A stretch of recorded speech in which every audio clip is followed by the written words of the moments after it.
పెరిగిపోయినా అన్నిటికన్నా దౌర్జన్యాలు మహా పెరిగిపోయి తర్వాత ఈ రాజేంద్ర వచ్చిన తర్వాత మనకు సామలం పండుగ కూడా చేయలేదు. మనం ఏమన్నా ఓట్లకి వెళ్ళామనుకో మీరు మాకు ఓట్లు వేయలేదు అంట, ఓట్లు వేయకుండా కలిసి ఈ సంవత్సరం ఒక సూప్ చూడాలి మనం అందరం అంతే.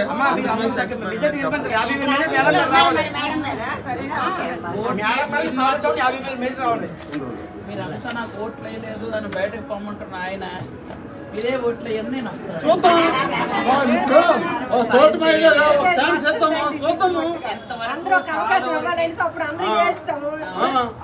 మరి మేడం గారికి మనం అవకాశం ఇస్తాము. తోటి మహిళా ఎమ్మెల్యే లేదు, ఒక మహిళా ఎమ్మెల్యే చేస్తే మహిళలందరూ కష్టాలు దయచేసి అందరూ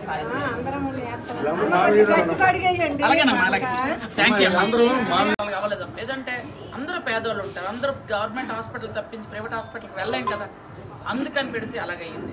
మనకు యూనివర్సిటీ అనుకుని యూనివర్సిటీ అవ్వలేదు, రోడ్లు ఏమైనా అయ్యాయి పోనీ ఎక్కడైనా రోడ్లు అవ్వలేదు, రేట్లు ఎలా పెరిగిపోతారో మీకు అందరికీ తెలుసు. ఏదైనా విషయం ఏదైనా అడగడానికి ఒకళ్ళు రాజేంద్ర దగ్గరికి వెళ్తే మీరు నాకు ఎవరు ఓట్లు వేయలేదు తెలిపండి అంటున్నాడు. టౌన్లో అసలు ఓట్లే వేయలేదు పొండి అంటున్నాడు. ఓట్లు వేయలేదు పొండి అన్నారు, మళ్ళీ ఓట్లు వేస్తారా? మీరే నాకు సాయం చేయడానికి వచ్చి నాకు ఓట్లు వేస్తారా? మీరే ఆలోచించండి ఒకసారి. ఎందుకంటే నేను 20 ఏళ్ళ నుంచి మీ దగ్గరే తిరుగుతున్నాను, మీ దగ్గరే ఉంటున్నాను. ఏ కష్టమైన నష్టమైన సుఖమైన లాభం ఇక్కడికే వస్తున్నాను.